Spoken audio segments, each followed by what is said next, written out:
There it is. Hi. Happy Friday. Happy 25th of Friday, which is today, which is now. It's 6 p.m. on the East Coast. That's where we are. I am, maybe you're not. This is what's happening. Clary Sage, it's balance. I'm going to take a moment to just kind of pay attention to what it is we're showing up for. So whenever it is you're viewing this, however, live or later you're practicing, consider sort of the space that you're in, and maybe you are doing this with an individual, so you're seen. I think that part of the thing that we miss when we gather together and do this live in IRL is that there is something really special about being witnessed, doing something that's meaningful to you, something that like really touches you to a point that, in a way, right, that you can't help but be so obviously sort of feeling yourself, right? So like dancing, if you go into a place and you hear that tune, and it doesn't matter who sees you, but it is nice that someone, maybe all of them, are seeing you, and that can be seen immediately where you are in your desire and your love and your emotion and your feel and your expression, right? So expression is something that I find very necessary in the way that I experience the world, right? In the way I also appreciate it. So I like to know that at least the ones that I want to see me are seeing me, and that comes from a place of truth, right? So the end of this month, now that we're sort of getting very close to the end of September, this month has been about aggressively approaching the truth. And one way of doing it, as it's suggested in the shamanic calendar, the forecast, is that that you should seek witness in your desire. So allow others in and let them see you. I don't know how that always happens, how that could happen in a way that we are still kind of a little bit in our sort of private zones, but we have to be creative as we have been in the last 6 to 7 months. So come to a comfortable seat, and that feeling with your eyes closed, recall a time where you've had your eyes closed. And when you had them so in such a way, whether you were resting or doing this purposefully, for whatever reason, if you recall that time when you were doing so and that you felt that someone was looking at you, your eyes were closed, you didn't perceive that previous to closing your eyes, but while in the act of the state of eyes shut, that you could tell that someone was viewing you. There's something in our body that knows when we're being perceived. That's why they always say in sort of the practice or the description of consciousness, right? As soon as something is beheld by another, that thing is changed. So you think about if we're expressing ourselves and we're allowing ourselves to be seen, what part of us changes? Is it influenced by the way that we already know that we're being seen? Do we change that in order to be seen a certain way? Or do we actually enhance what we're doing because of being seen? So in so many ways, those are almost opposite of each other. One is a performance and the other is an unfolding, right? An unfolding, a revealing, right? A gift. Think of your practice as you practice this now in some way. If you could tap into that act of knowing that you're seen and that what you're producing is a gift. Okay, let your hands come to your heart. Let your bow be to the heart as you're seeing the heart, and the heart knows that it's seen. And release your hands and open your eyes so we get started. All right. I'm going to come back a little bit to the, I guess a few months ago, I was feeling really psyched about some ballroom stuff, and we were doing very, very cautious death drops. This is a little bit in the form of that, so it won't be too scary. We just have a half an hour, right? So you're at the front of your mat.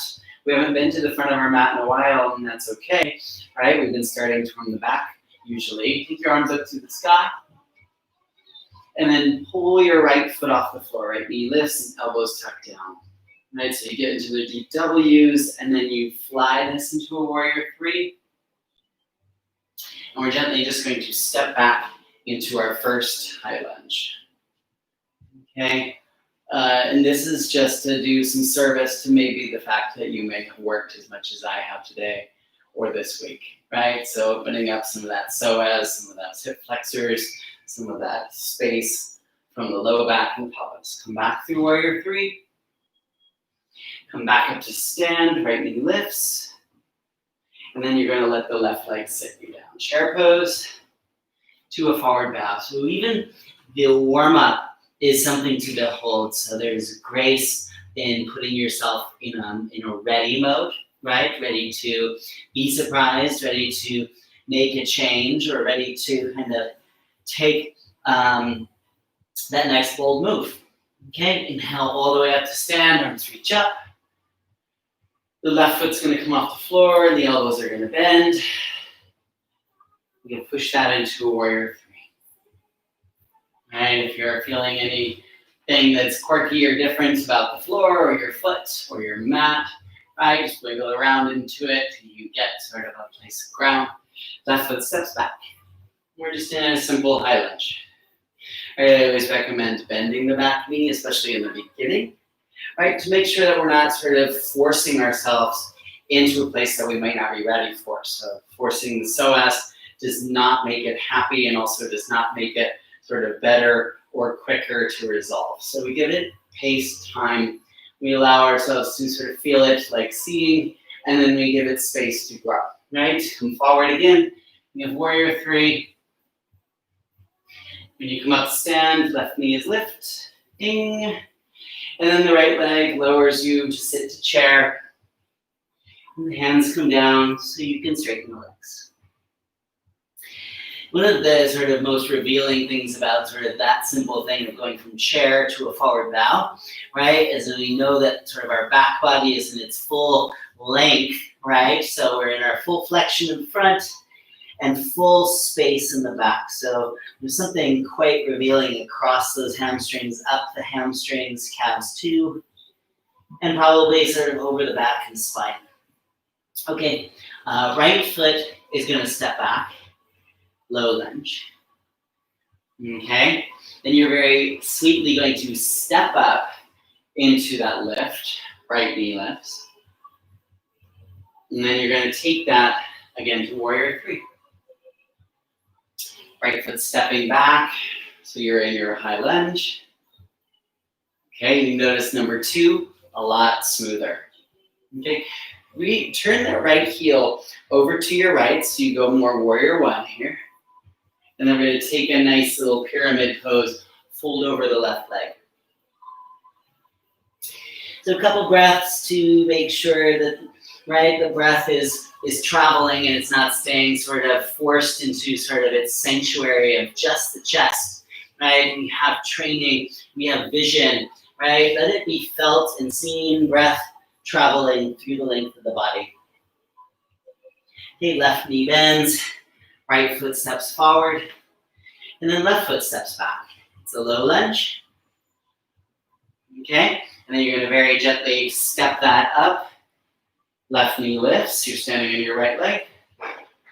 And then slide that into warrior 3, wherever you want the arms to be, right? It might be a nice smile here. Step this back. First it's high lunge, and then it's warrior 1. So simple exchange or change, moving more into a place where you're like, oh, now I see my hips. Now I can sort of notice sort of whatever truth is there and sort of the tone, the rotation. Maybe your fatigue, could be. It's mine too. Right leg straightens, and then fold over that right leg. Hands can touch the floor, fingertips. If that's too far away, shin, maybe even far out in front of you. Okay, so for whatever reason, you might have any kind of thing that shows up as a space to kind of pause, think, or to kind of ruminate over, right? A hamstring, a glute, a joint, anything, a feeling, an emotion, right? Give it the breath. So when it's revealed, right, show that whatever it is that's showing up for whatever sensation it draws you into is an opportunity to see, right? And seeing it changes it, and then also allows you that opportunity to influence it, okay? Right knee bends, left foot steps forward. Inhale to a flat back. And exhale, fold. So this is a rather kind of a sort of an involved warm-up that will just kind of sink in as usual into our flow. Inhale all the way up to standing reach up. And then exhale, sit to chair. Right, I'm taking a little bit deeper chair to just kind of influence. It's kind of a little more blood flow in the glutes and the thighs, a little more challenge in your strength of your seat, and then a little bit more tip and tone into your forward bow. So there's a little more flexion in your abdominal muscles as you get close to your forward bow. Right, inhale to a flat back. Knees bend to touch the fingertips to the floor, right foot steps back. Go for a low lunge. And the left leg goes back. Go for a three-legged dog. Let's go open hip. Okay, I've been sort of craving these open hip actions since the gym reopened. I think it's sort of a big part, a savior and influence to keeping my movements and my fitness balanced. Yours too, maybe. Right, left foot steps forward on the exhale. Get it there. Left knee is above the left heel. Come to stand on their left leg. Right knee up. And then again, slide back to warrior three. Right, all these familiar moves. This is the third time into your high lunge. Right, belly pulls in, warrior two. Awesome. Left leg is going to straighten. First, you're going to go dancing warrior, so right knee bends. And then as that right leg straightens, left leg stays straight, and you go into your forward bow over that left leg. So it's pyramid pose again. And this has a bit of a change. When you lean into that left leg, right, come up through the right, so you get a little standing split to tuck your right knee. And then you're going to bring your right foot, then knee to the floor, to your right. So my right knee is over to the right side of the mat. My right foot is over to the left so that I can sit on my butt, right? So you get the right hip, and then you're going to slide back into a version of a plow pose. Right knee stays bent, left leg goes over the head, arms go over the head too. Very, very softly as you rock forward. Left foot lands. I'm doing this in slow-mo. That right foot knee presses into the floor to bring you up through warrior three. And then all the way back to stand. Right knee lift. And left leg lowers. Chair pose to forward bow. Straight legs. Nice and neat. Inhale to a flat back. And then exhale, fold. Okay? So you may feel rid of a charge of breath and energy and excitement coming up the legs, which is nice. Inhale all the way up to stand. Exhale, sit to chair. All right, take it a little bit farther back, like your knees are being kind of pressed back towards your hips. It's going to draw you a little bit more tone into your lower abdomen, so you pull that in. And then you stay close to those thighs when you straighten the legs and forward back. Okay? Left leg steps, left foot steps back, low lunge. Right leg slides back, and here's your open hip three-legged dog, right? And this sort of deserves some attention, some breath, right? Feel free to kind of play in that foot that's still touching the floor, right? Balance it out between the toes, between the push, between the opening, and between the breaths. Okay, and your exhale, right foot steps between your hands. You're going to come to stand on the right leg, left knee lifts. Ooh, that's my wobbly side. Warrior three, slide it out. Right, graceful steps, slow, even. High lunge first, right? Recognize the freedom that we're facilitating, right? Warrior one, and then right leg straightens. Okay, before we go into pyramid pose, we go dancing warrior. Left knee bends. Awesome. Left leg straightens so that you can pyramid over the right leg. So it's a forward bow. Right hip is kind of tucking down and in and back. It's a nice kind of feeling like being sort of very sort of neatly sort of spacious in that crease where the top of that thigh folds into that little cresty bony area of the pelvis.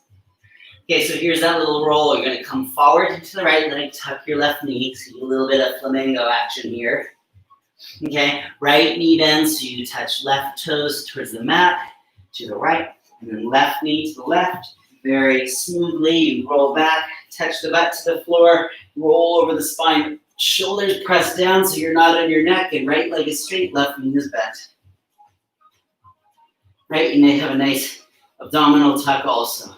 And with control, right? We're not flying through momentum, slowly rolling one vertebrae at a time back to that left shin to the floor, right? It's almost parallel to the front of the mat, kind of, relative. Right foot to the floor, right knee lifts. So you can lean into that left foot, rise through warrior three, up to stand, left knee lift, and then right leg lowers you down, and you're in chair pose, right? Hips back.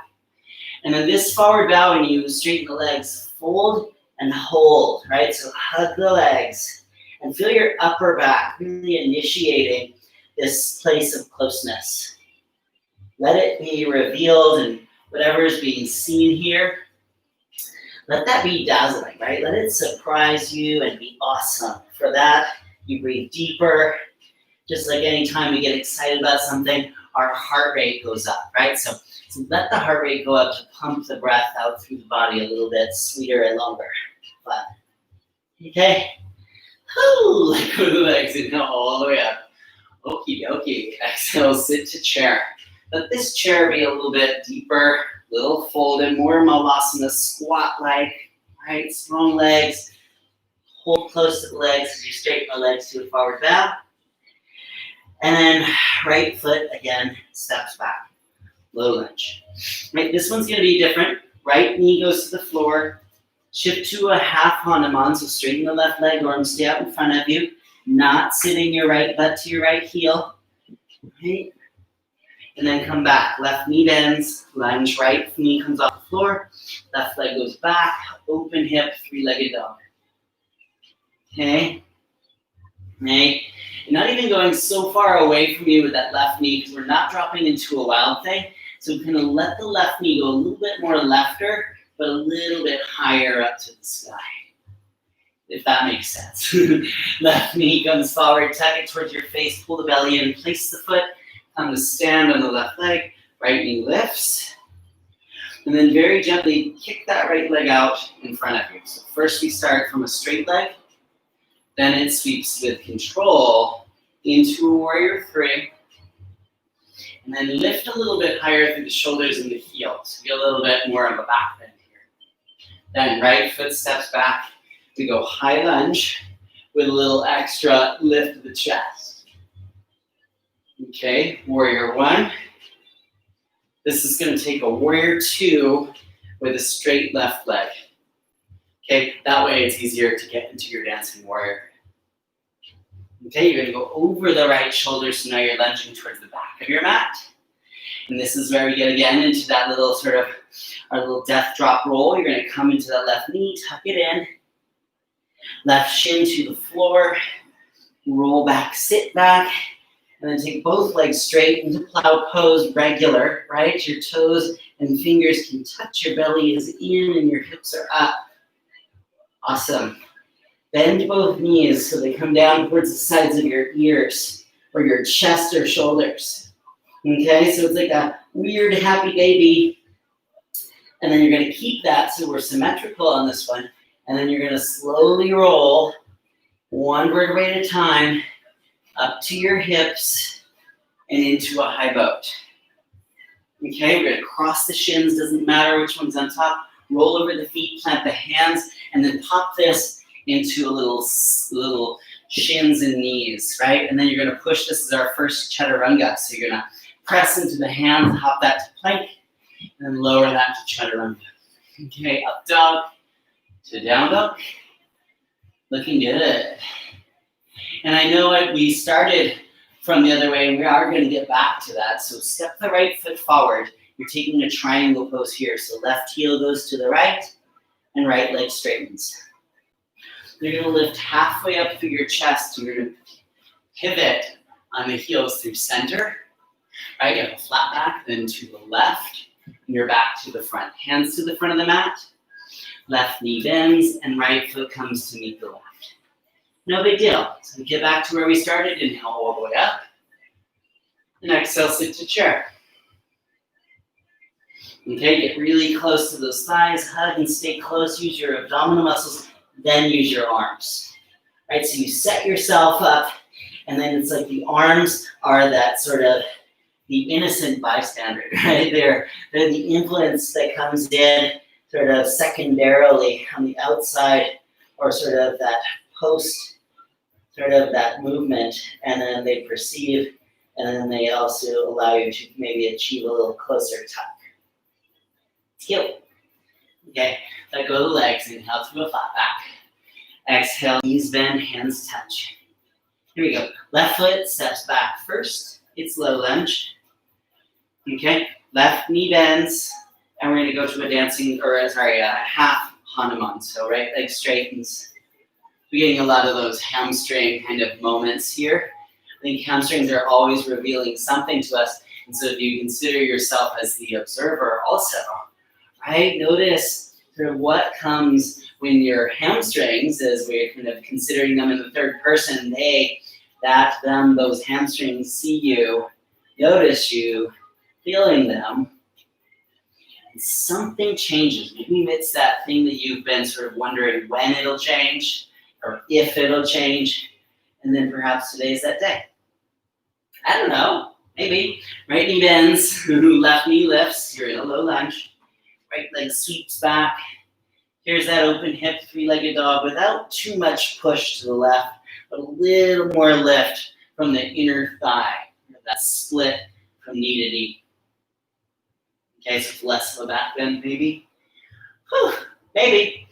Right knee tucks forward, place the foot. Right, big long journey up to stand, left knee lifts. And then already starting to think that this is more of a back bend version of Warrior 3, right? So lifted through that heel, relatively straight. So you're still getting that little psoas stretch.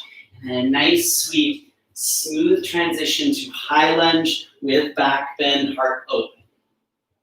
Okay? Nothing's sort of hanging out here. Everything is engaged. Warrior 1. And then it's a Warrior 2 straight right leg. And then a dancing warrior, nice little sit. Right over that left shoulder, you're lunging to the left leg. And you're gonna pull that right knee in towards your face, tuck.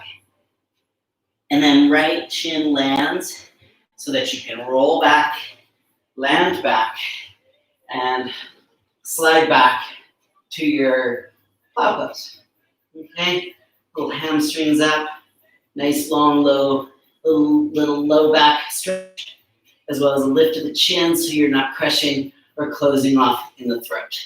Right, so you can really feel that this is it's a great shoulder exercise too, by keeping the neck long and the bones off the floor. Right, and then you kind of sink into that hip opening, knees hug in towards your chest. You can even hold the bottoms of the feet, curl your fingers under the bottom of the sides of the feet. Okay, and it's a nice smooth roll towards the hips. So nice and slow, you can feel those thighs and your abdominal muscles staying very close together as you transition butt to floor, and then slide it up to a high boat, right? Fan favorite, cross shins, roll over the tops of the feet, plant hands, press into the hands so you land. Now you're on your knees to lift up to the chest. And just because we've been working on this, and if you missed Wednesday's sort of special event, this little Z-shaped hinge, thighs forward, and then chest up, a little camel pose lift, shoulders back. Okay, so it's like a standing back bend on your knees, right? Hands plant, awesome. Place your hands on the floor, hop that into chaturanga. Curl it up into up dog, and exhale back to down dog, right? And so now we have to exchange or change the same way we did before. So it's gonna be left foot step forward, right heel turns to the left, left leg straight. So it's a pyramid pose. Then you lift halfway up. It's like a hover in a flat back. Pivot on that left heel, you hover to the right. Right, you go first stopping in the middle, so you get a little feeling of those hamstrings kind of inner rotating, getting long up to the sit bones. Then over to the right leg, and you're in your true triangle or pyramid pose. And then right knee bends, so you can step the left foot forward. Now you're at the front of the mat. Inhale to a flat back, and exhale fold. Right, we've done pretty well here. Inhale all the way up. Arms reach up, and then hands to your heart. Okie dokie. Here it's a right knee lift, and then widen the right knee, hold the shin. Okay, so I'm just gonna face front for a sec. And so you get this nice kind of feeling of pressing up. But the tendency is to shove that right hip or glute up into your right ribs. Drop that down, but widen the knee. It doesn't mean the knee can't go higher, but still the hip is going lower, so this is kind of a sort of a deep abdominal oblique action on that right side, right? So even if you let go, it could still be there. If you're hugging it in and up, it would be more like a dancer pose, a little bit more of a chop, right? So there's a difference. We're trying to level the hips and not sort of pinch that low back. Okie dokie. Great work. Right? Take this in that space to your half moon pose. Your half moon pose is going to involve right arm forward, hand touch to the floor. Tuck your right knee towards your face. Right shin lands to drop, and then slide back. There's your plow. Okay? Your plow is going to become a shoulder stand. So arms are going to sweep towards the front of the mat. Tuck your shoulders down. Bend the elbows. Left leg goes up. Then you're going to take this to a split in shoulder stand. Belly in. If you wanted to bend that left knee, your left foot might even touch the floor. And now you have a bridge pose with a right leg up to the sky. Okay, which makes it kind of cool because then you can bring the right foot to the floor. You are in bridge, and then you bend your knees. Awesome. You're going to take this to happy baby. So the feet come off the floor, you hold those shins. This is a nice happy baby for all the things that sort of have accumulated and gotten sort of emotional, that have landed in your hips. This is the opportunity to sort of let the floodgates open and set it free. Okay? Also, when you let go of those legs, you can slide this out and up. High boat. Cross the shins, roll over the feet, plant the hands, hop to the knees. Come up to stand on the knees. First, go for the Ustrasana, camel back bend. Right? Arms reaching. Lean into the toes. And then we're going to take that to that hinged Z, slide back. Right? Thighs are pressing forward, shoulders tucking back, hinging at the knees. Come up. Hands planted. We have one more. Last side. Chaturanga here. Float. Nice up dog. So this is a pretty muscular little transition. Hop your feet to your hands. Inhale to a flat back. And exhale, fold. So we're going to finish with that last little fly from our half moon pose. I'm just kind of feeling that there's something that's been endorsed here, which is that expression of really tapping into and watching your own energy move, right? Watch it shape and behold your strength really sort of showing up from that strength, right? I see strength twice, probably, all the way up. Ooh, left knee lifts. Okay, this is the same as that one before, so left knee is going to widen. That hip's going to want to hike up. You drop it down. Okay, so you're going to monitoring and watching sort of the heart, its balance, the hips, the balance, and then the height of the knee. And you can use it, your arm strength, to help sort of use that hip opening. Okay, and that opening is going to go wide. It's reaching, everything's long, and you're going to spread it out and land it into your half moon pose. Okay, left arm's reaching forward from that heel, so let that left side go really long, hand to the floor. So you're very light on that right leg. So if you remember last month, we did all those handstands, right? Use the arms and the shoulders and that information that you gained on sort of shifting, weight shifting your center of gravity. Left knee tucks in so that you, again, my mat, left knee can land. And then one more time, we slide ourselves back into the plow. And then you sweep those arms forward, right? Hips pressing down, shoulders tucked down to the floor. So neck is out of the way, low back is lifting up. Right leg lifts from plow pose. And then as that right leg starts to reach towards the front of the mat, it's a split pose. So split in shoulder stand, right knee bends, so foot can go to the floor. And then you have a bridge pose with left leg lifting. Okay, I'm still holding my low back. You can hold your hips. You can change the position so you don't kind of roll over your knuckles. Left knee bends, left foot to the floor. You're in your bridge pose, which is nice. You can feel your glutes leveling out the hips. And then a nice release to bring the hips down. That's kind of that you see yourself ground your energy and feel the security of your hips and your pelvis land. Feet come off the floor, knees are wide. Take this to a happy baby. Go for either shins or ankles, pinky toe side of the feet or big toes. Right, and the important point here is to notice how much you apply to your practice, right? And so we're not criticizing, we're just observing. So you're just feeling without sort of description. Could you give yourself more room here, some space? Is it breath, or is it actually the anatomical position of your back and your knees? Okay, so you tuck your chin, release the legs. We're gonna come up to a high boat.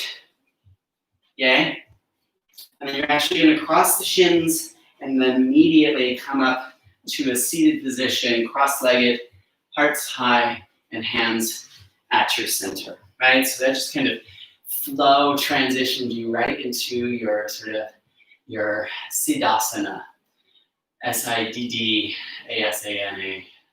which means it's your perfect heart pose.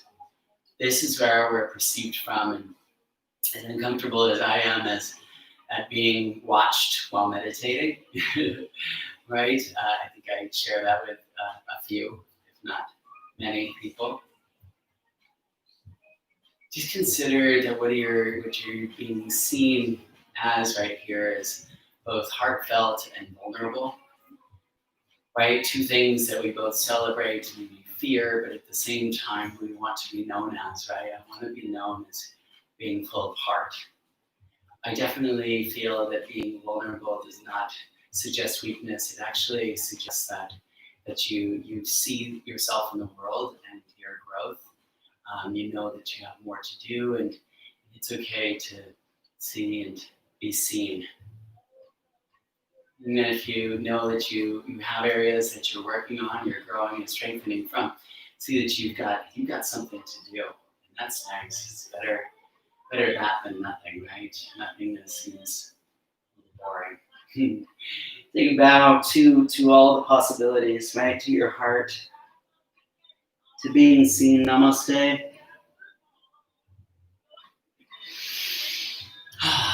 Okay, tomorrow is Saturday. It's a weekend. It's a holiday. I am teaching still, both tomorrow and Sunday. So tomorrow is Zoom, 1 hour. Link in bio to Instagram, MikeeYoga. Hope you're doing well. Stay sweet. Talk soon. Happy holidays. Truly.